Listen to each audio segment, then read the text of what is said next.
Good evening, everybody, and welcome to the Podolsky Method podcast. I'm your host, Coach Ilya. I'm a level 5 USA hockey master, coach, creator, and host of the Podolsky Method podcast, owner and operator of a skate sharpening shop called Sharp Skate New York, USA hockey coach developer, and a CPA by trade. Before we jump into this wonderful episode, I want to give a shout out to our sponsors. Print Only with Us, full printing shop here in New York City. Wargate Hockey, this cage for your favorite visor to protect your teeth. You can get 10% off with the code 10PODOLSKIY. Check out How is Hockey and get 10% off with them for your hockey needs with code PODOLSKIY10. Of course, don't forget to check out the Junior Rangers programming. We are actually starting our fall programs this Saturday and actually this weekend across 50 plus rinks in the tri state area, which is absolutely amazing. For under $300, you get full gear for your child and um, 10 sessions. So definitely check it out if you're interested. Um, Take a look. I am out in Aviator Sports in Brooklyn. And today I have a wonderful guest who I got a chance to meet recently at our USA Hockey Coach Developer retreat, um, Pierre DeBar. And just to give you a little introduction of Pierre, he's the director of cultural and high performance, human performance coach and holistic practitioner, educator, co-founder in a sports psychology and mindfulness technology app for hockey, and so much more. Pierre, thank you so much for jumping on the show. Yeah, it's great to be here. I mean, I love that we finally made this happen. It's good. Yeah, awesome. Pierre, maybe you could tell folks a little bit about yourself and what you do. And I know I said a bunch of things about you, but Yeah. you could probably do it better. Yeah, I'm a little bit of a unicorn because I cover a lot of terrain. At the end of the day, it's really there's two primary businesses. One is a Neuro Performance Center where we do a lot of hands-on clinical work for both pain recovery and performance. That's both athletics and the average athlete person who's recovering from surgery or you name it. The other side is the other side of it is human accelerated performance, and that's really that's the part that's more facilitation, education. We go and we not only do individual coaching with players, we also go in and help organizational coaching. We help develop culture, really how to help manage relationships, high performance relationships, because that's where we find a lot of organizations they want to be high performance.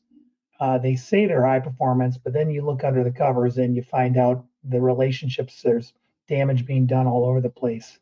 And that's a piece where we continue to see the frontier of high performance is in that development of how we manage our relationships with self, others, and these environments we work through. So that's really a whole that covers a lot of terrain.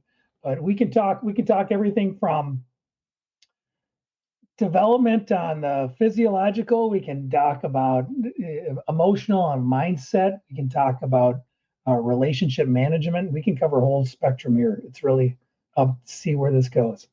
Wonderful. No, this is pretty amazing. I don't think I've had a guest yet who has been doing both mental and physical Mm-hmm. attributes of this, athletics. But before we jump into the details, I was wondering if you could talk a little bit about your athletic background and what that looked like growing up. Sure. Yeah, I was the youngest of four boys. My dad was he was an athlete himself and a coach and a high school coach, both tennis, and he was an athlete all through his life as well. And it was just built into our culture as a family. We lived across the street from an elementary school in Minnesota, and right there we had baseball fields, soccer, tennis courts. In the winter, we only had to walk 150 yards, and we had an outdoor hockey rink that was basically our babysitter growing up. We just spent every winter day in Minnesota out there, sub-zero, you name it. Um, And so we spend a lot of time there, and that just evolved my love of sport. And that sport evolved into two primary categories for myself, and that was in soccer and hockey. I ended up being recruited out of high school for soccer, and probably went further in soccer than hockey. Hockey is such a competitive, field in Minnesota, but my love of the game transcended. So I always played hockey no matter what, and that's turned into, I could probably, I mean, I don't even know how many men's leagues games I've played in over the years, but I still play on three or four different teams at elite levels and high levels, and I train for it. Every week I train off ice. I train for hockey. I use all my mental skills that I use with athletes real time with myself.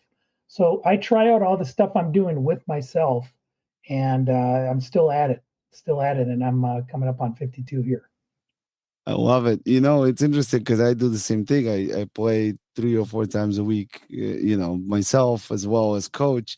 And I noticed that coaching helped me play better Hmm. because I started actually reading the game better than I've done before I started coaching. So when you're being coached and when you're actually coaching, it's almost like a whole new perspective, and you're learning some new. And I noticed that some of the best coaches are the guys who just learn all the time, like me and you, who are going to Yeah, these seminars. that's true. And what I want to say about the adult athlete, especially if they come from a background of athletics, that student athlete, I don't think ever leaves. Because I've found even in my men's leagues, when I give suggestions like pre-game, this is actually where a lot of some of this came from, the source of it. I had already been trained in a lot of methodologies, but I started writing these hypnotic emails to my men's league before big playoff games, and guys would be like, I read that email. I couldn't stop thinking about it. I was so dialed in and so focused before the game, and I couldn't wait to get to the rink. And these are people that are working professionals, and they still have it in them. That athlete is within them, and they want that coaching, they want that guidance, they want that focus, and it's a part of them that wants that compete and play. That never leaves, no matter when you're youth, student athlete in college, all the way through, whether you're a pro or not. There's a part of us that always desires that play, that compete, and it's mindful movement. It really puts us in this very compartmentalized, focused state, and I think that piece is what people really love about sport. Yeah, absolutely. And you mentioned competitive nature or competition within the sport, even at the adult ages. And I know, based on your background, what you talked about, you've coached, professional athletes from NHL and NBA and MLB and Mm-hmm. NCAA, and you've also coached little kids. What do you see as the biggest, I guess, mental difference between the young athletes and the professionals? It really comes down to black and white versus gray. The youth, the teenagers and that youthful years, it's very black and white. It's up to us as adults to kind of fill in that gray and create a lot of context. As they move towards the older into the 20s, that frontal cortex is filling in, that communication network is filling in, so you start to get more analytical at times. I always say the younger athlete, it's such a feeling. They're closer to just the experience of being. Where you start to get older, they get very caught up in their head and their rumination and their thinking, and it just starts to compound in that difference of identifying with what I am in my head versus when they're younger, they're just experiencing life as it is. And I think that is where the evolution comes, and where you see this growth in mental health issues is really, I would say, just kind of what the work I do is help them get back into the body, get back into the experience of my body instead of my head. So no matter what, I mean, there's the mental skills, which has a whole industry around it. I say it's really about the body skills. It's about getting back to developing my experience in my body. How can I use those biorhythms, that information that my body is sensing, to really kind of bring me back to the moment? rather than spinning out in the way I'm thinking. So Yeah, personally, I just want to say to add to that, it's kind of the bot from the ground up rather than the top down. That's how I coach. love it. And you know something that you just said that really brought on a question for me. Where you said that the older you get, the more you get into your head, right? The more you kind of um, start thinking or creating those challenges for yourself.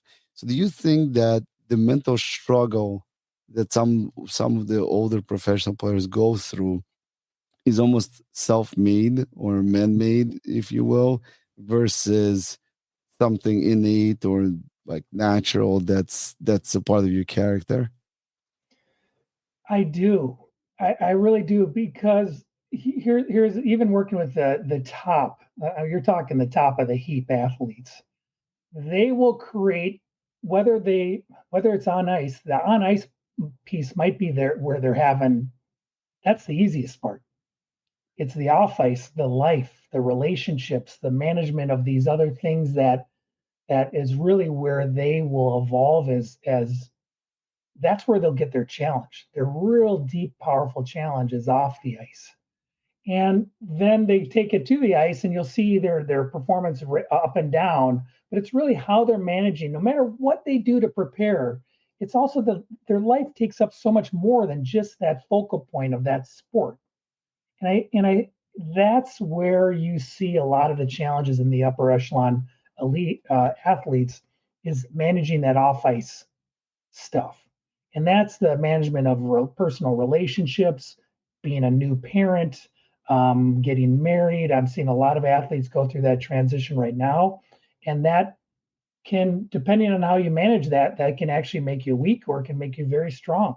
As you know, dad strength's a real legit thing. So I like to say that dad energy is it's a superpower. It is a superpower if you want it to be.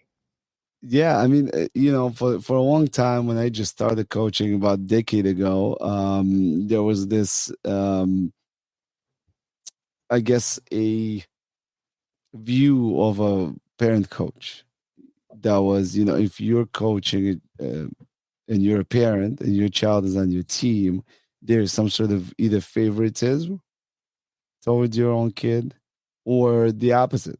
The kid gets the most blame, the kid gets the most, the least amount of attention because the coach is trying to avoid that stigma, right? Yeah. And I feel like over the past 10 years, at least where I am in my organization, that has evolved a little bit. I'm still coaching teams where my kids are playing. I have three kids playing, hockey at the competitive level, all travel players now. Even the little one is in. And I'm coaching two of the three teams, and I help out with wherever I can with other teams as well. If I'm there, I'll jump on and I'll help. I love being a part of being on the bench or being in practice with other coaches because I steal their moves and, and learn from them. So I'm always grateful and happy to help out wherever I can. But I feel like that stigma has changed over the past 10 years. Have you noticed something similar in terms of like parent coaching and how it's viewed by by the parents and athletes? Well, I mean, I would say what my culture growing up, I had a great model in my dad, and I looked at how I brought that forward in my life, and he just had fairness. He was going to develop those kids no matter those kids that were on the lower end of skill. He was going to make sure they had as much time to develop in time games as the top players. That was a really important value of his, that fairness piece.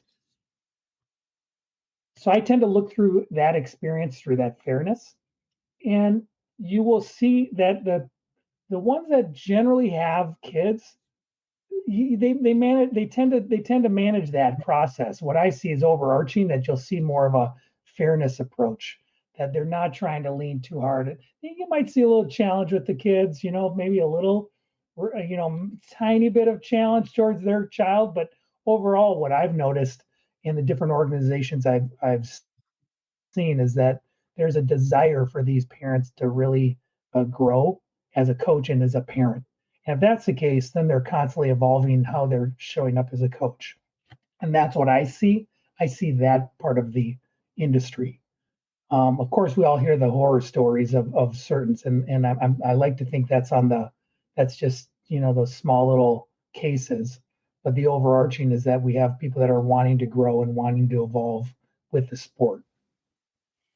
Yeah, absolutely. And that's a great perspective. I think talking a little bit from the view of the parent, right? Mm, And I think before we start the podcast, you and I kind of started touching on that a little bit on how, the parents and their energy impacts the athlete, but also impacts the other parents around them and maybe the coach and just the atmosphere altogether. So maybe you could talk a little bit about that and um, how that works, how that impact carries through not just to a single game, but all maybe a whole season or sure. further. Well, let me ask you a question. You, Sure. and you can it's a little bit of a riddle, and I ask my a lot of my classes and when I work with groups, I ask this question: Where are you seeing me? Say that again. Where do you see me right now? Or where are you seeing me? I'm seeing you in a room through a computer screen. Okay, there you go. Okay, that's one answer. Could there be another answer? um, well, I'm seeing you as a specialist in an area Mhm. of coaching and mental health. I'm seeing you as a trainer. I'm seeing you as a coach. Okay, perfect. So these are normal answers. So this is good. Where you're actually seeing me is through your optical, like through your lens, through an optical nerve in the imaging center in your brain. So where are you hearing me? I guess through Through my your ears, through your nerves in the auditory part of the brain. Where are you experiencing the clothes on your body, the chair you're sitting in? Through your sensory nerves, your skin, and it's being processed in your brain. So everything is happening inside our brain. Like what the experience, that's the processing center. And the number one influencer into what that brain sees, what it hears, and what it's experiencing is what we're feeling.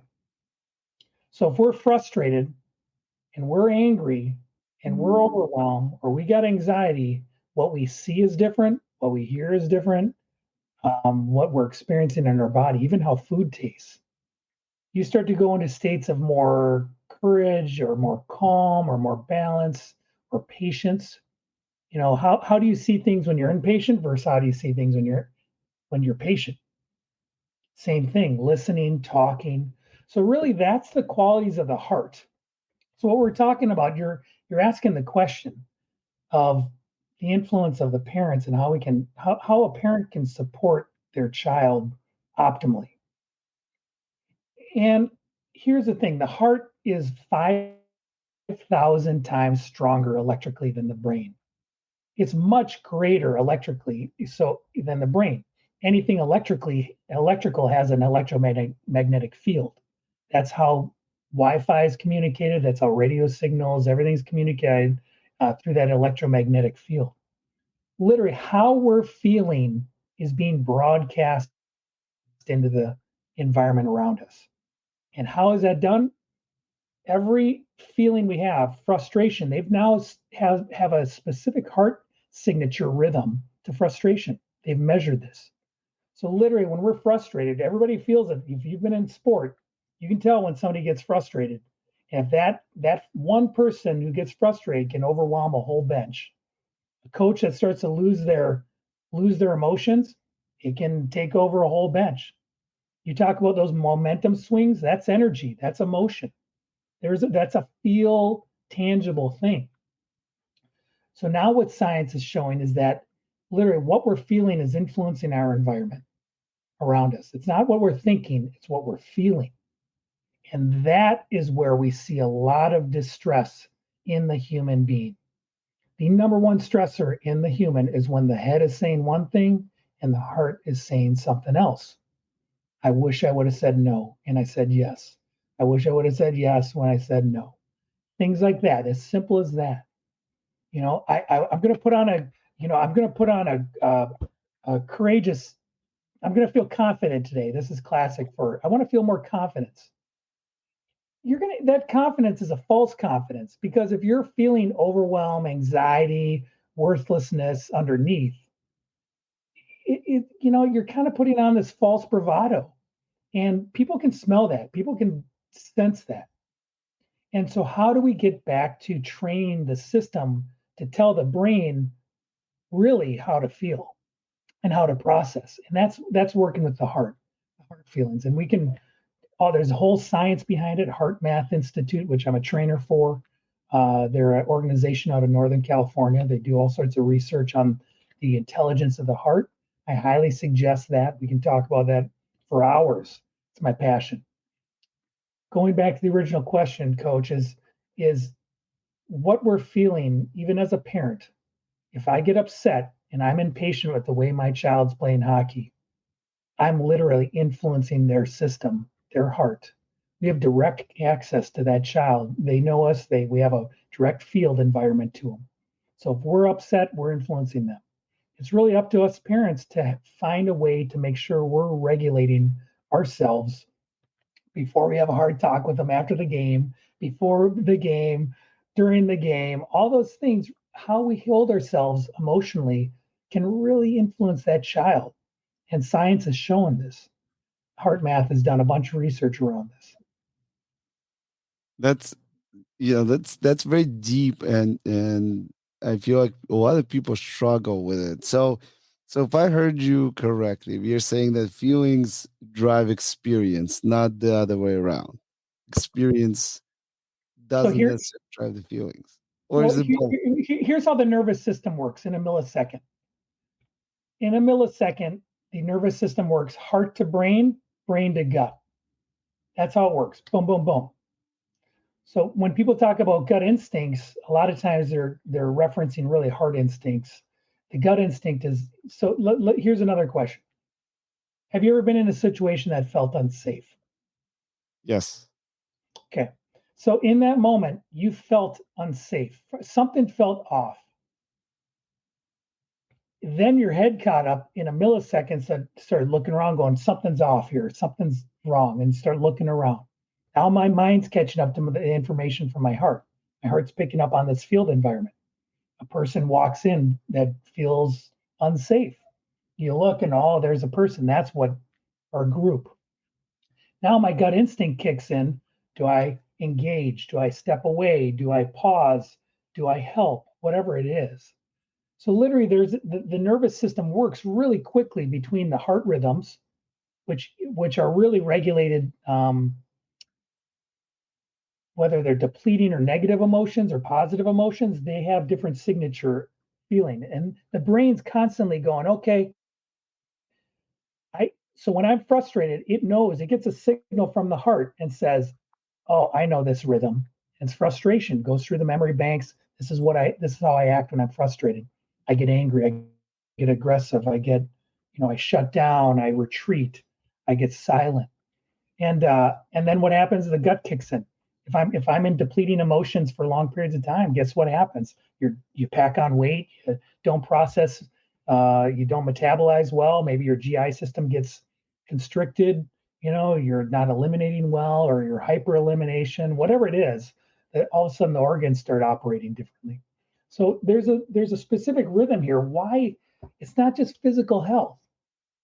It's not just mental health.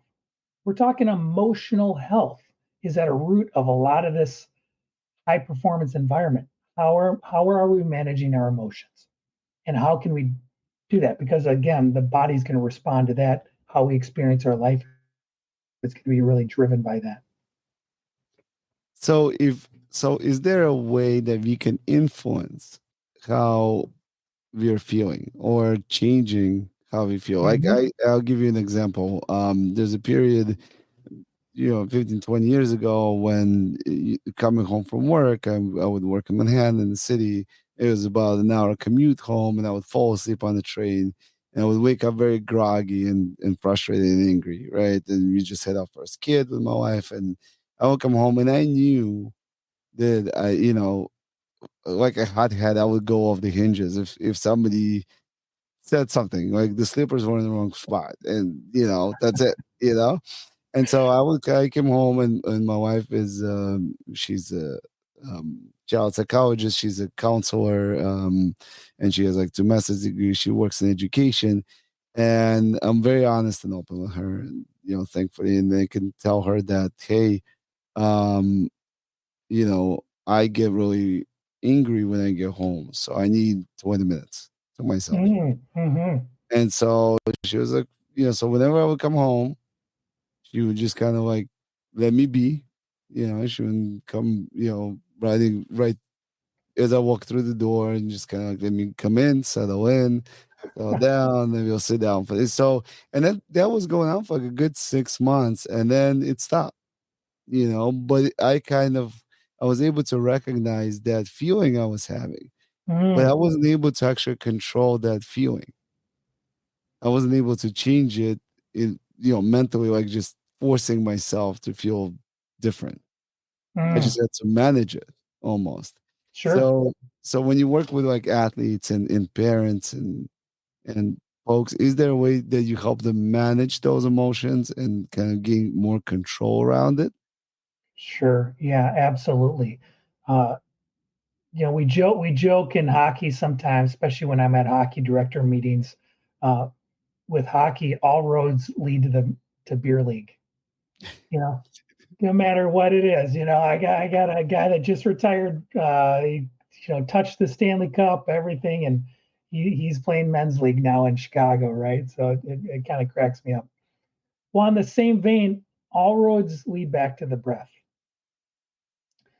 So the breath really expresses a lot of what's going on. So when we go back to how do we begin to start anchoring ourselves and managing our responses to the world, both what we're thinking and what we're feeling.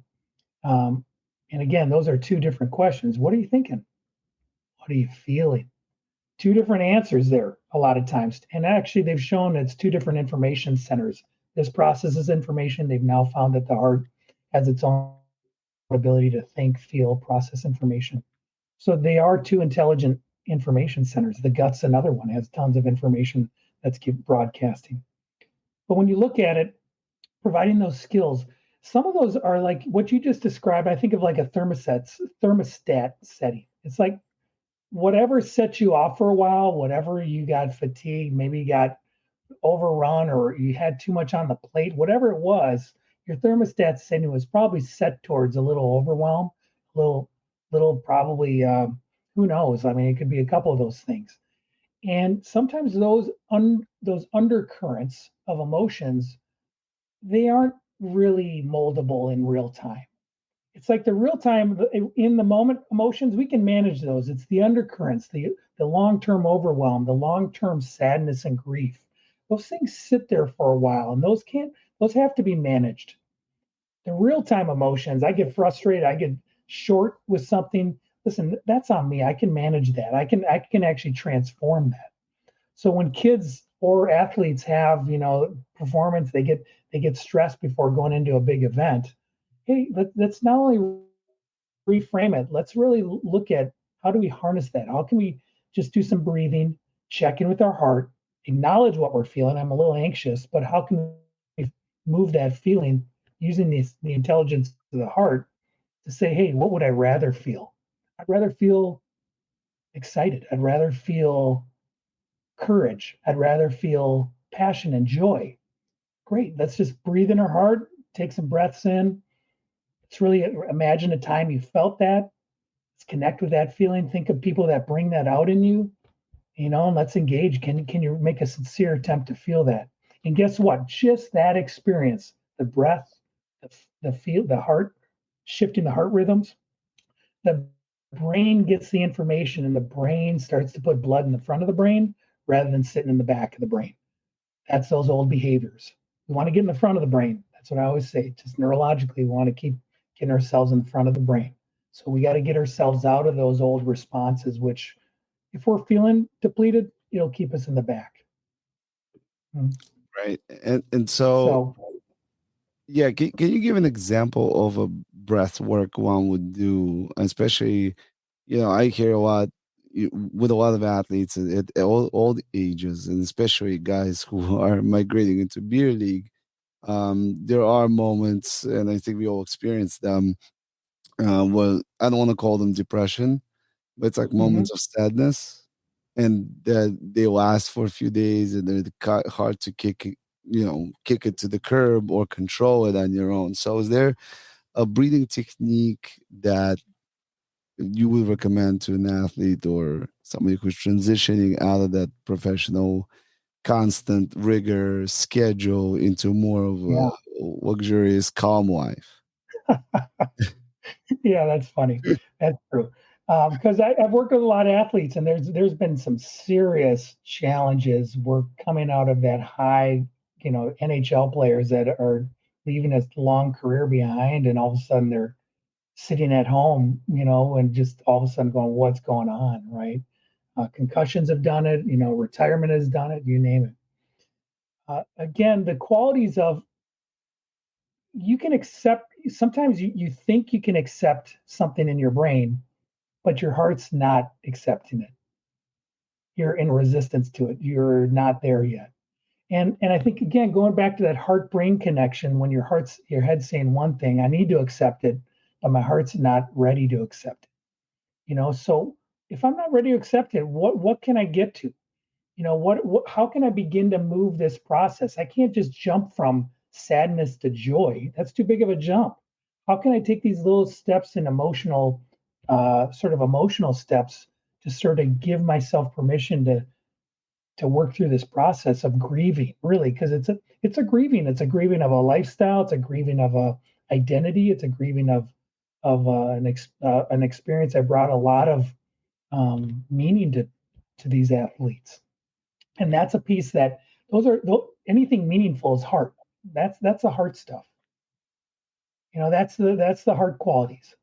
And when we start changing those meaningful things and start feeling like we're taking them away, that's a deep, profound shift of how people are experiencing. So an exercise that would really be is just acknowledging what I'm feeling. I have this technique I call the U technique, and it's really just think of the letter U. You start on one end and you kind of circle down and come up.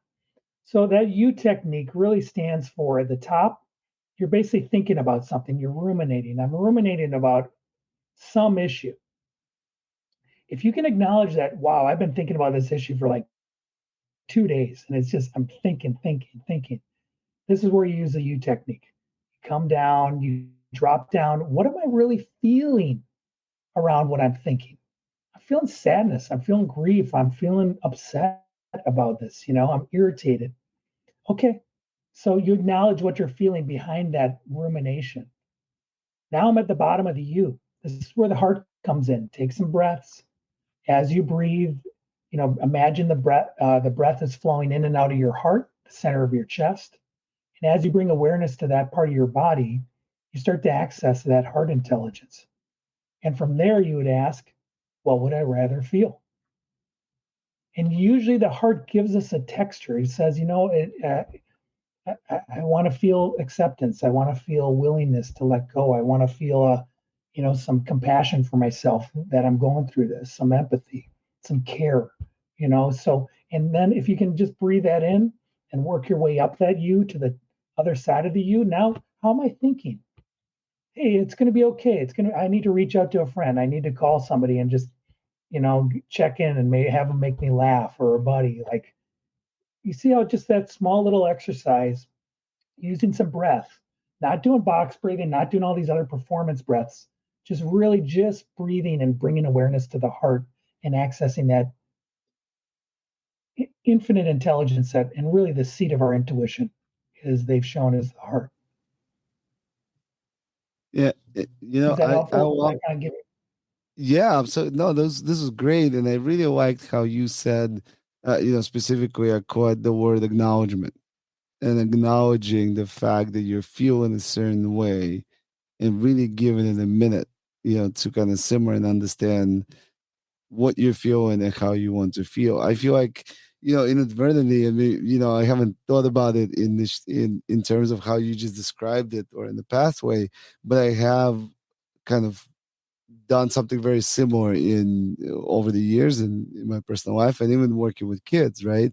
If a kid gets hurt, I had an instance a few weeks ago. I was working with little kids, and the kid fell, and naturally they went to the boards and tried to talk to their father, and the kid is just hysterical for a good 5 minutes. I call the kid over, and I'm like, "What happened?" And I fell. I said, "Okay, are you hurt?" "Yes." "Where?" "Here." And then I said, "Okay, breathe with me." And then you just breathe through the nose, out through your mouth 3 times, and then just like feeling better, And then we kind of acknowledged it. Yes, it happened, but you're a hockey player. You're tough.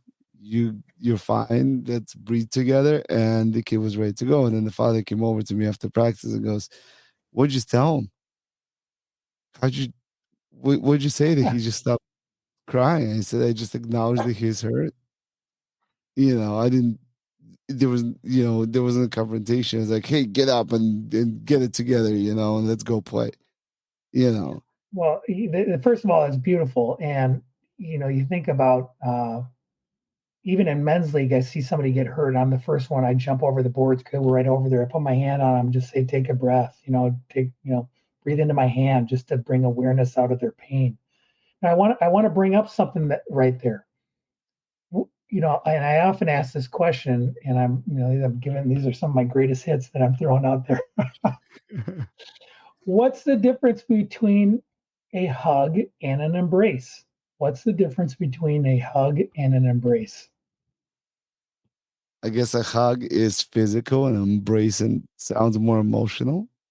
Okay, cool. Yeah, yeah, yeah. I like that answer. That's a great answer. Uh, so it's a little bit more connected, right? I'm going to take it a step further into physiology of breath. A lot of times when people hug, and it's not uncommon, they hug and they hold their breath. You hug and you might even hold somebody for 15 seconds and you let go, and they're like, they start breathing as soon as you let go. Compared to an embrace, there's an exhale, there's a softening of the heart. An embrace is like something where, you think about embracing somebody before they cry, like it looks like they're holding on, they're in pain. All of a sudden you hold them and they exhale, and that embracing the emotion all of a sudden lets the emotion come out. Or in this case, somebody's having an intense pain response, they're upset, their breath is really constricted. So giving them permission to acknowledge just the experience and letting go and embracing the pain or embracing the emotion really is a big part in that exhale, exhaling out, just allowing that breath out to exhale and embrace the experience. I stubbed my toe a couple of days ago. I swear I broke it. And in the past, I would have held my breath and just every word would have come out of my mouth. I would have been red. And in that moment, I've spoken about this so much. I exhaled and I immediately embraced the discomfort and pain, and I was able to work through it way faster and continue on with my process and not, I don't know, not disrupt my nervous system so acutely. I was able to kind of like work with it really quickly and morph it. And then I think my body didn't hold on to it as intensely. I think that's the piece of that mental toughness is really, I believe, coming back to our brain, our breath, and our managing how we breathe in our current situations. And if we can manage that breath, we can manage our nervous system, we can manage our heart, which is telling our brain what to see, what to feel, what it's seeing, what it's hearing. Uh, and hence that's the work I do with athletes and with organizations, is helping each other, give even each other feedback. How do you give feedback when you're angry? Well, it's not a good time to give feedback. Sometimes you just got to set yourself, breathe, exhale, then begin the feedback loop, right? So all of a sudden that might change what you say, the words that come out of your mouth, and even how the person receives it. Yeah, and that's such a great point. And as you were talking, I was thinking about my own experience because, that's really how we perceive things, as you mentioned earlier, Mhm. right? It's through ourselves. Um, when I started coaching, I was very loud and I would yell at the kids Mm. and I would yell on the bench. And I was, because I felt like I had to prove myself to everybody and Mm. just kind of prove my spot. And it was all about me.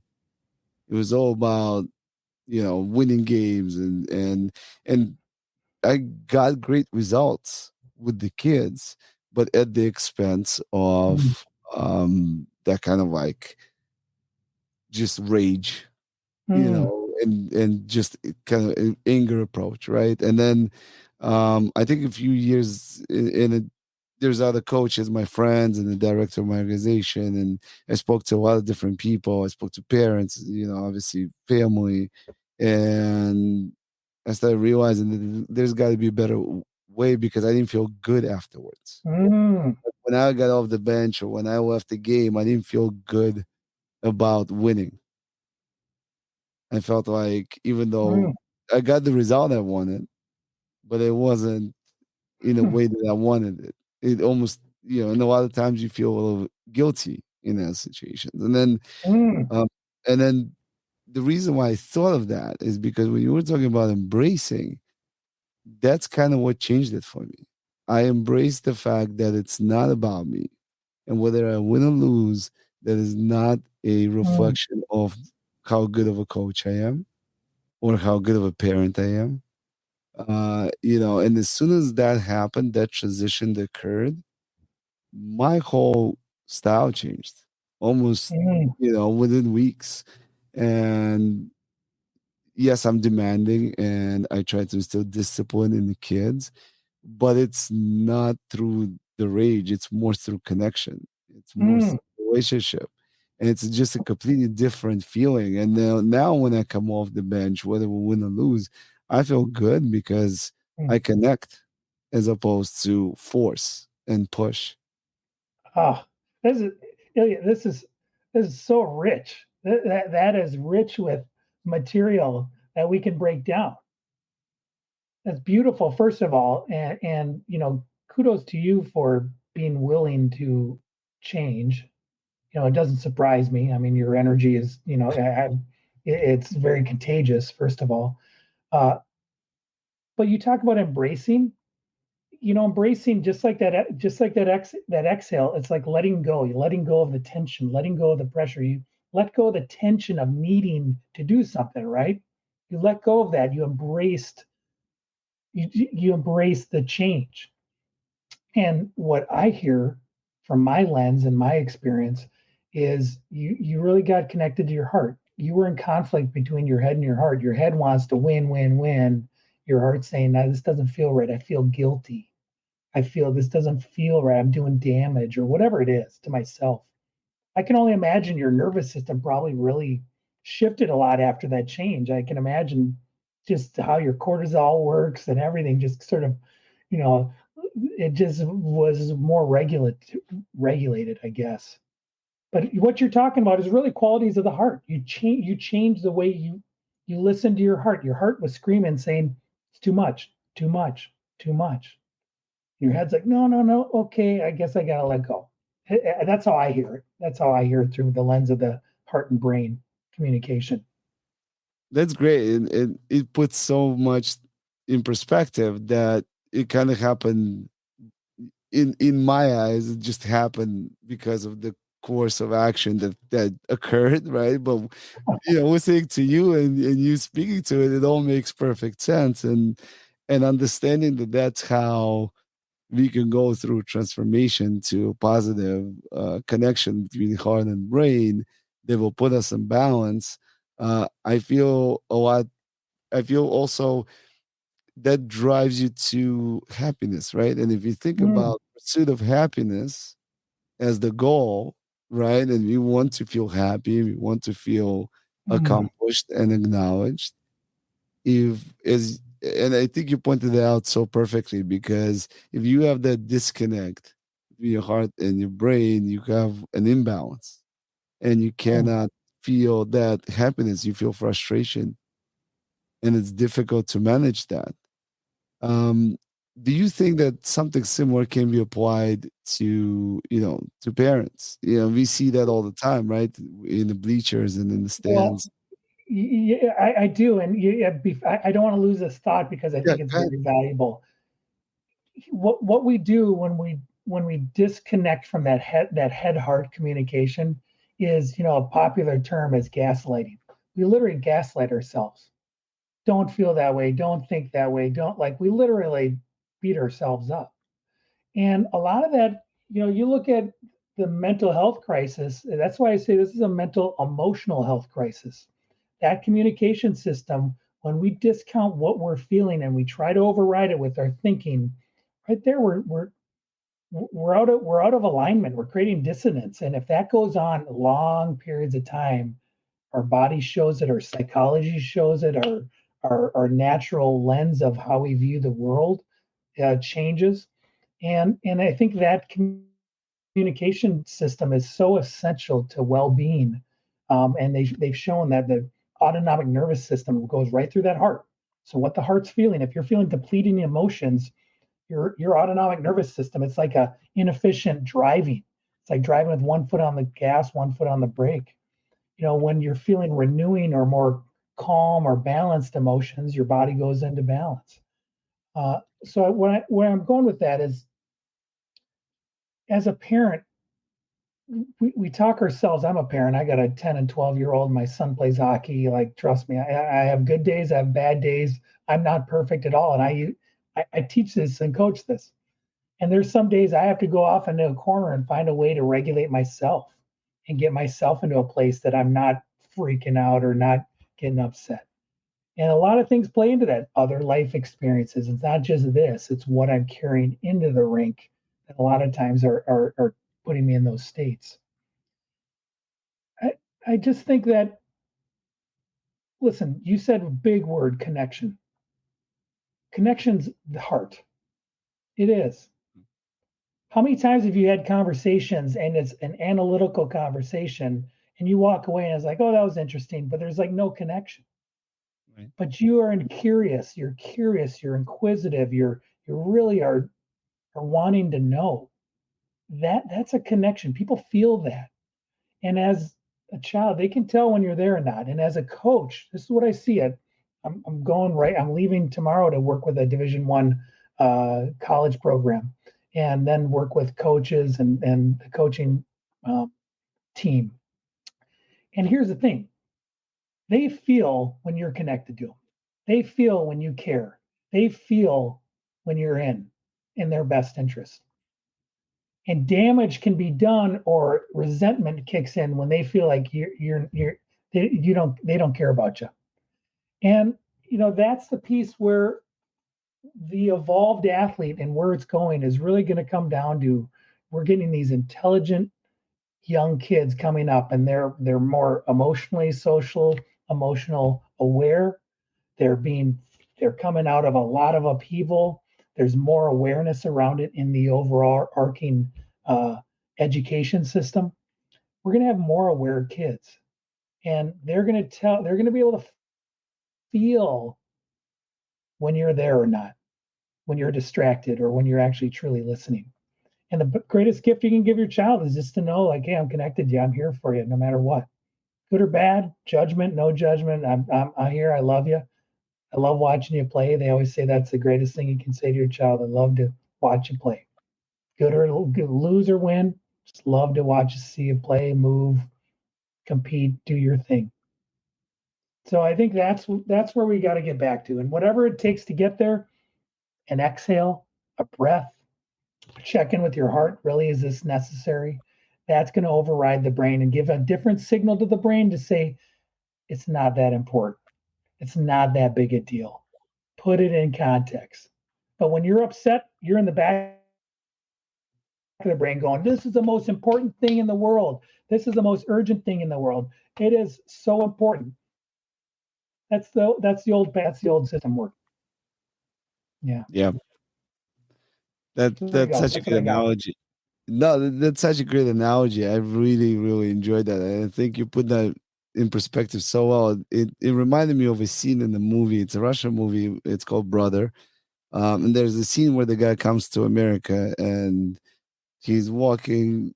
He meets this lady. He's talking to her. He's like, "What does it mean when people say how are you?"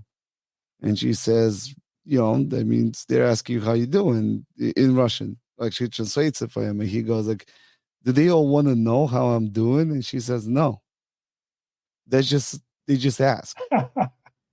Yeah, and then that Yeah. brought that scene back to me because you're saying, because how often do you pass by somebody in the hall and go, "Hey, how you doing?" and keep walking? Oh, How often does that you happen? bring up Yeah, oh, this is one of our primary skills that we bring into organizations and teams is the check-in, an authentic check-in. Because how do you know how this person's showing up? How do you know your teammate, whether you can go to battle?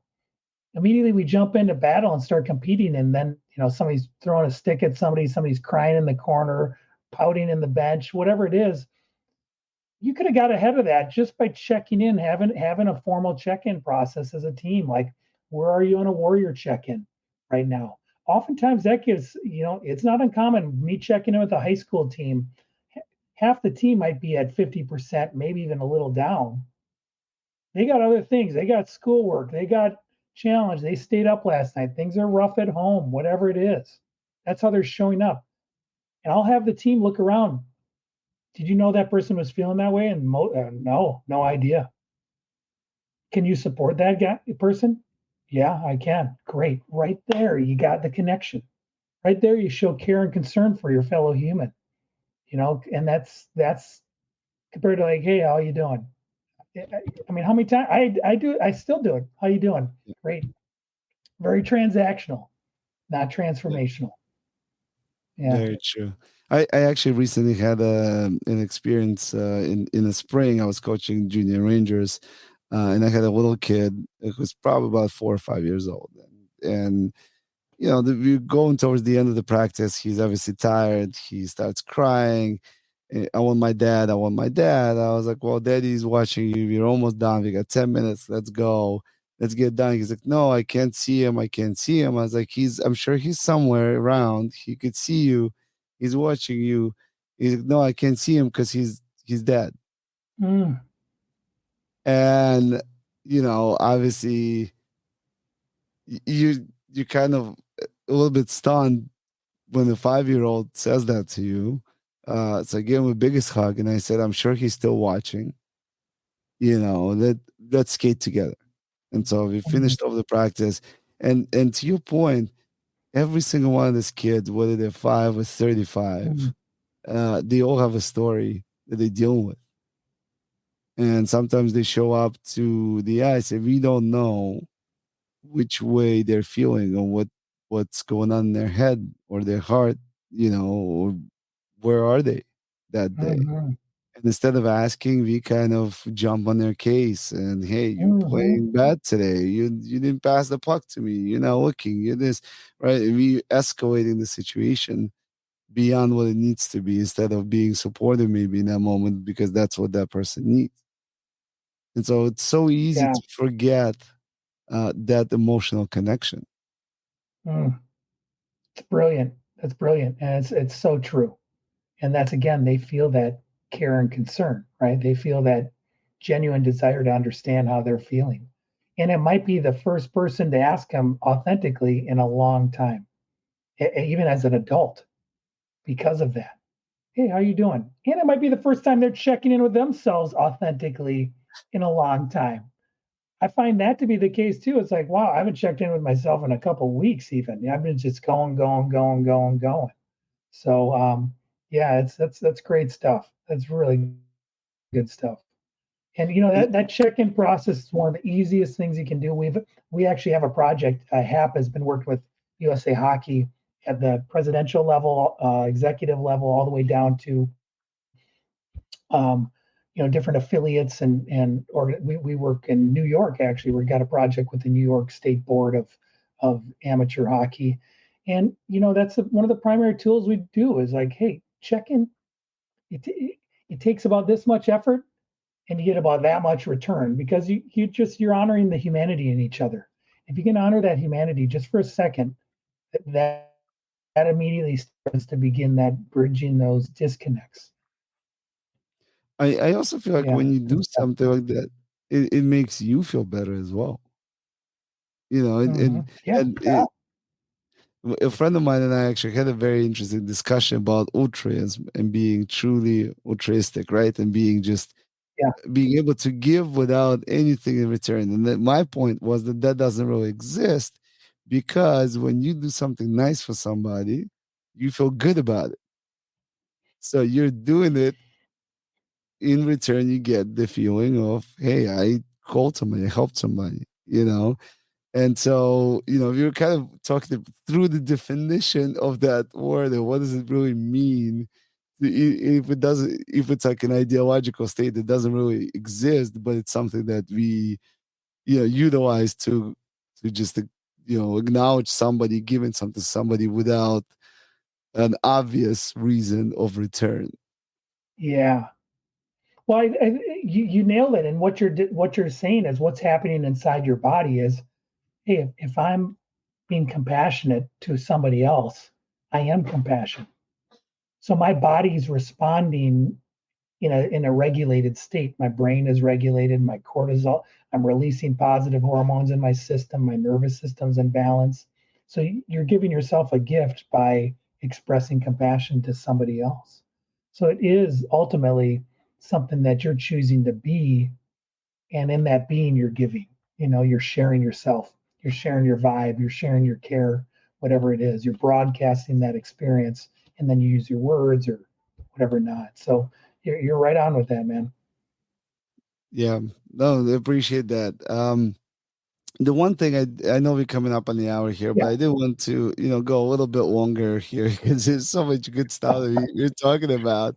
I wanted to talk a little bit about fear because I feel like the fear is the driver of a lot of negative emotion and rage and the frustration that we see with parents and even coaches, where you're afraid that you will be judged based on the performance of your child, right, or your player, and ultimately that becomes a negative driver um, in the way you deal with people and the way you deal with kids and speak.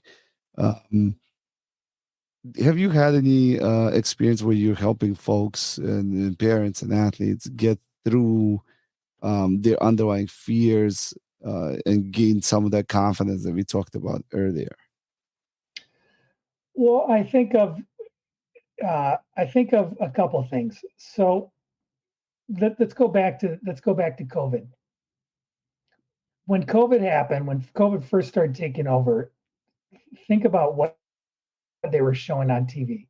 They're showing everybody's running to the grocery stores, taking everything off the rack. There's panic, fear, all that stuff, right? That's about the most extreme, unregulated emotional experience you can have. That's about the furthest point of rage and panic are about as far away from being grounded as you can possibly be. So you are being overwhelmed by a feeling, and it's got you in your most reptilian responses in your brain. And again, now we're identifying with old behaviors, with old needs, and the need to be accepted, the need, all that stuff comes into threat.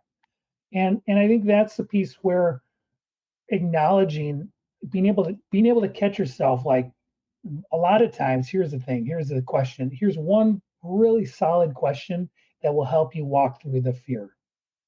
How do I know this is true? Do I know this is true? Mm, I like that. Because most of the times I don't know if this is true. Right there, that question can alter the way you're responding to any environment. How do I know this is true? I don't. That's usually going to be the answer.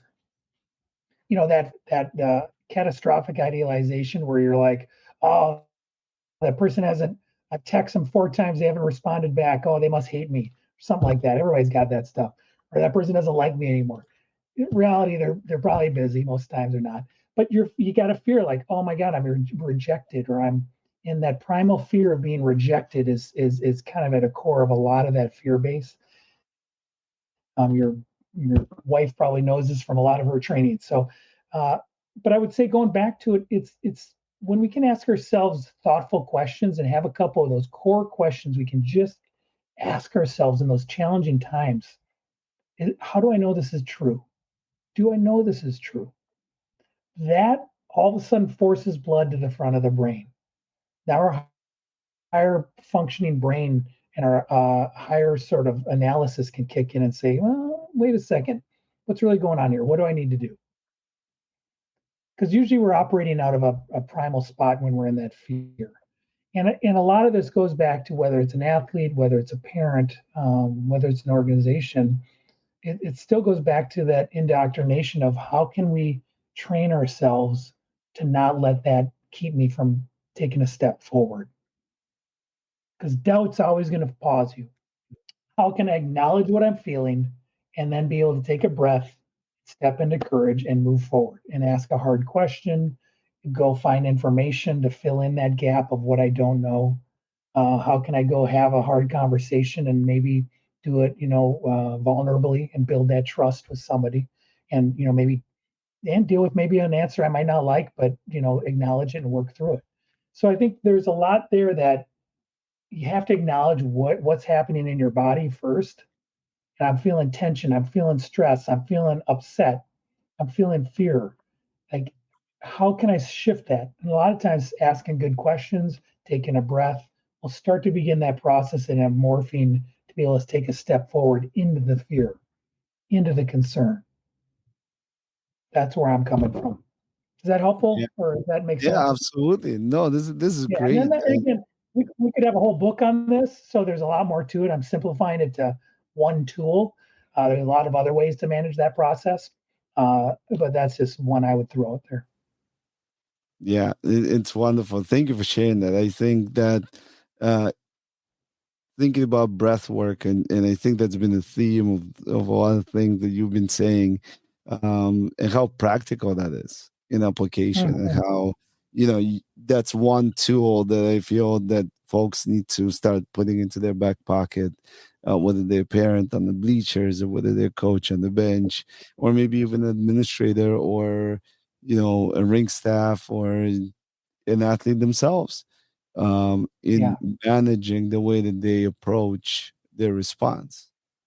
And I do that in my daily work as well. When I work with people, and as a CPA, and I do internal audit and compliance work, and there may be things that feel frustrating to me, and I just kind of take a breath, take a moment, and calmly discuss the issue, instead of kind of escalating it or getting frustrated, Mm. um, in that way. So it's very professional, and you're trying to solve a problem. You're not trying to call somebody out. You're not trying to put blame on anybody. You're trying to add value to people and help them work through issues.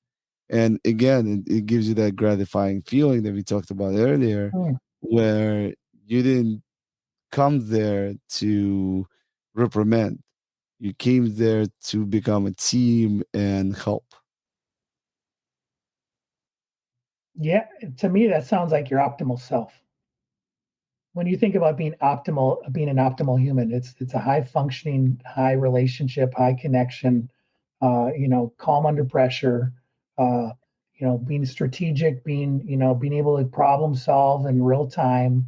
It's what they call operational coherence, that ability to have a calm system and a calm brain, and that's an optimal place to be.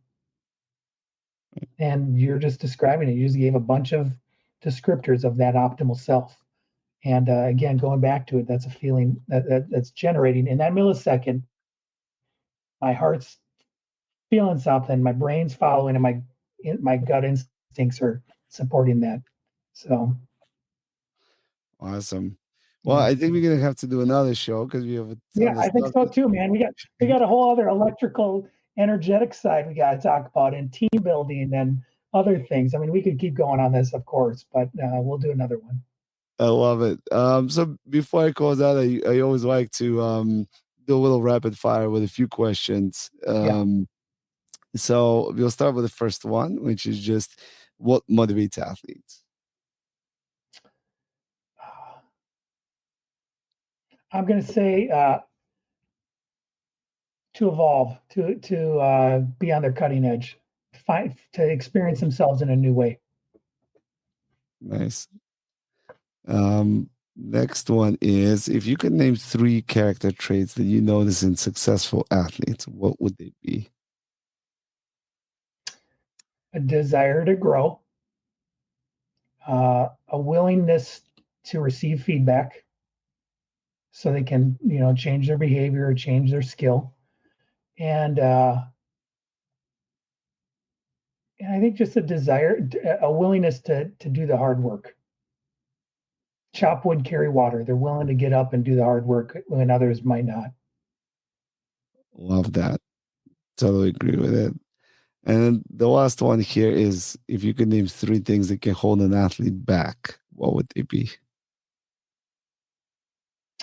Uh, when they become egocentric, when they become about just themselves rather than the group.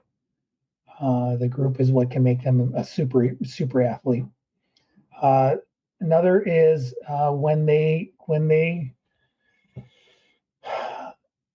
blame others, when they become a victim, and ultimately when they become a bully, like when they have bully behavior. And it's within all of us. At some when we get tired, lonely, angry, tired, all those things, we go to those old behaviors. So I sit there and go, when people start to blame, become a victim, and then they start to become a bully. Those are sort of the ones that really will hold people back from evolving.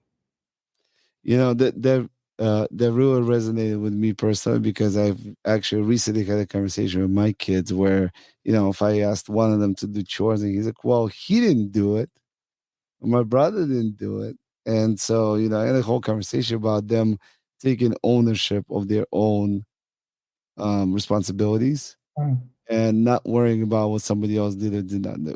And the mm, more ownership you take, the more growth you're gonna get. I always tell the kids when I coach, I like to tell them that um, you never want somebody else to steal your mistakes. Own your mistakes. That is, own yours and own your buddies next to you. And the more you take on, the better you're gonna get. Because if you don't have a problem to solve, you're never gonna grow. You're never oh gonna get yeah, better because you need awesome. something to solve. You need, if you're perfect as is, then there's nothing else to do, right? Yeah, Where are we going? We could just keep doing what we're doing. But if you own mistakes and it might not be yours, but you could still take it on and change it and do something different, even if you weren't on the ice or you weren't in the game at the moment where the goal was scored or something happened, what could I have done? yeah, What did I see? What can I do? How can I help, the guys that were on the ice? What can I change? And when you take ownership, I feel like that gives you growth and ability to really expand your range. yeah, and that's the antidote to the being a victim and a bully. The antidote is owning it, owning your experience, not putting it on others, not getting willing it, like, but you taking ownership of that. Yeah, I couldn't agree more. And that's part of that transformation. And I would say ownership is probably, that would be a good answer. And what makes successful athletes, they own their development. Mhm. I Yeah. love it. All Sweet, right. man. Well, This is great. I really appreciate it. What a great, I mean, again, time flew. I mean, we could talk for hours about this stuff. yeah, I absolutely love it. For those folks that thank you everybody for tuning in and listening, and please do share the podcast around. I appreciate um, spreading the word and the purpose of this podcast. It's absolutely free, so please share it hopefully it resonates with folks and helps people deal with some of the um, mental and physical issues that they're going through. And hopefully we can be a part of that. If you guys have questions for Pierre, where can people find you? Yeah, the mental skills coach on Instagram. You also can find me Pierre DeBar on Facebook. I think I'm the only Pierre DeBar. Maybe there's another one on there, but you'll see my face. And then haptraining.com. You can go to Hap Training and see what we're doing as an organization to support relationship. And you can find us there or find me there as well. Wonderful. Again, Pierre, thank you so much for joining me Yeah, today. We'll definitely schedule another one. Thank you, everybody, for joining. I did want to just, before we say bye, I did want to mention I just did another one of these Hockey Helps 24-hour tournaments in Dix Hills. They're wonderful with alumni, and I think we raised over $500,000 this year. So if you would like to donate to a great cause, they support suicide prevention, cancer research, a lot of charities for the kids. So definitely give them a look on Instagram. You could donate on the internet. It's Hockey Helps, and they do this 24-hour marathon, which is pretty spectacular. So take a look. It's a cool. wonderful thing. Well, thank you again. This was absolutely great. I got some folks saying thank you for the new Yeah, perspectives. you bet. You Um, bet. And so we'll definitely have a rendezvous at some point. Thank you so much, Pierre, and thank you for Yeah, joining. you're welcome. Okay, see you soon.